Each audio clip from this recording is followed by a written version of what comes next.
허리케인 속의 바이올린. 바람이 불던 날 뉴올리언스의 여름은 늘 눅눅했다. 미시시피 강을 타고 올라오는 습기와 낮이면 끓어오르는 햇살, 밤이면 풀벌레 소리.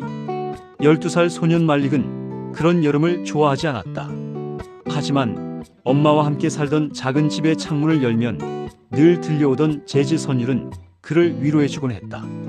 이웃집 아저씨는 트럼펫을 불고 거리 한켠에서는 기타가 울렸고 그는 늘 그 음악을 들으며 마음속으로는 자신만의 멜로디를 흥얼거렸다. 그러나 2005년 8월 바람은 달랐다. TV에서는 허리케인 카트리나가 접근 중입니다. 즉시 대피하세요 라는 방송이 반복되었다. 엄마는 서둘러 짐을 꾸리며 말했다. 말릭, 소중한 것만 챙겨. 오래 머무를 수 없을 거야.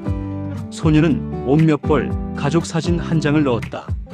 그러나 늘 마음속에 있던 것은 언젠가 악기를 배워 연주하고 싶다는 꿈이었다. 집안에 바이올린도 피아노도 없었지만 그는 손가락으로 공책위를 튕기며 상상 속 멜로디를 만들곤 했다. 도시가 무너질 때, 허리케인이 상륙하던 밤, 거대한 바람은 지붕을 뜯어내고 강물은 제방을 넘어섰다. 말릭은 엄마 손을 꼭 잡고 체육관으로 대피했다. 수천 명이 몰린 공간은 숨막히도록 덥고 사람들의 불안과 울음이 뒤엉켜 있었다.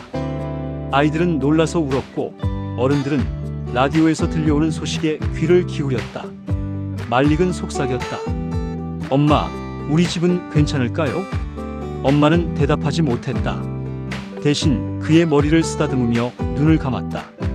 며칠이 흐른 뒤 대피소에 지친 얼굴들이 늘어날 때쯤 말릭은 체육관 뒤편 쓰레기 더미에서 이상한 것을 발견했다.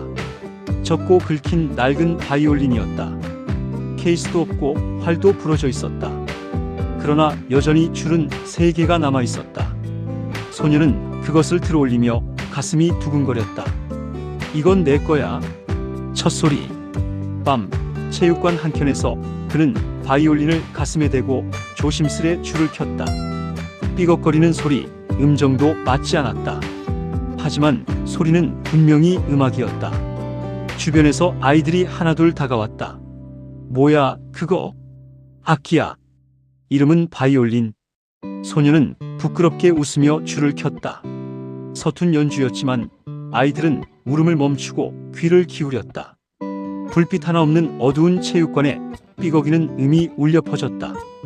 그것은 완벽하지 않았지만 그 순간만큼은 모두가 고향의 집을 떠올렸다. 엄마는 눈시울을 붉히며 속삭였다. 잘했어, 말릭. 내가 사람들 마음을 살렸구나. 음악이 번지다. 다음 날 말릭은 다시 연주했다. 이번엔 어른들이 귀를 기울였다. 바이올린 소리는 부드럽게 혹은 날카롭게 때로는 서툴렀지만 진심을 담고 있었다. 사람들은 손뼉을 치며 말했다. 더 해줘. 우리 아이가 어제는 울다 잠들었는데 오늘은 내 음악을 듣고 웃었어. 점차 그의 연주는 하루의 작은 공연이 되었다. 저녁이면 사람들은 피곤한 몸을 이끌고 체육관 구석에 모여 앉았다. 아이들은 노래를 흥얼거렸고 어른들은 박자를 맞췄다. 낡은 바이올린 하나가 수백 명의 심장을 하나로 묶은 것이다. 희망의 소식. 지역 기자가 대피소를 취재하던 중 이 장면을 보게 되었다. 이 소년이 누구지? 이곳의 작은 음악가예요. 모두를 웃게 만들어 주거든요. 기사에는 이렇게 쓰였다.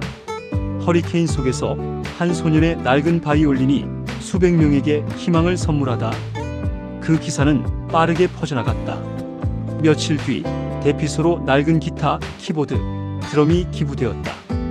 그리고 편지들이 도착했다. 나도 어린 시절 음악이 날 살렸어요. 이 아이에게 제 바이올린을 선물하고 싶습니다. 말릭은 믿을 수 없다는 듯 두 눈을 크게 떴다. 엄마, 이게 다 우리한테 온 거예요? 엄마는 고개를 끄덕이며 말했다. 내가 만든 기적이야. 작은 무대. 몇 주 뒤 대피소에서 첫 임시 콘서트가 열렸다. 무대도 없었고 의자도 부족했지만 사람들은 서로 자리를 양보하며 앉았다. 말릭은 기부받은 바이올린을 품에 안았다. 이번엔 줄도 4개 모두 있었다. 팔은 반짝였고 소리도 훨씬 맑았다. 그는 잠시 눈을 감았다. 그리고 첫 음을 켰다. 체육관은 조용해졌다. 그의 음악은 바람처럼, 물결처럼 사람들의 마음을 어루만졌다. 아이들이 웃고 어른들은 눈시울을 적셨다. 연주가 끝나자 사람들은 기립박수를 보냈다. 브라보! 계속해줘! 그 순간 체육관은 절망의 공간이 아니라 희망의 무대가 되었다. 새로운 시작. 허리케인이 지나간 뒤 도시 재건은 오랜 시간이 걸렸다. 하지만 말릭은 여전히 바이올린을 연주했다.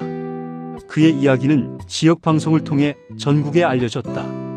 음악학교에서 장학금 제안이 들어왔고 수많은 사람들이 응원했다.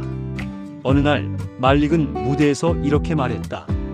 저는 단지 사람들이 웃을 수 있기를 바랐어요. 음악이 없었다면 저도 울었을 거예요. 하지만 바이올린이 있었고 여러분이 함께 해주셨습니다. 에필로그. 수년 후 말릭은 청년이 되어 음악가의 길을 걸었다. 그가 연주할 때마다 사람들은 2005년의 그 소년을 떠올렸다.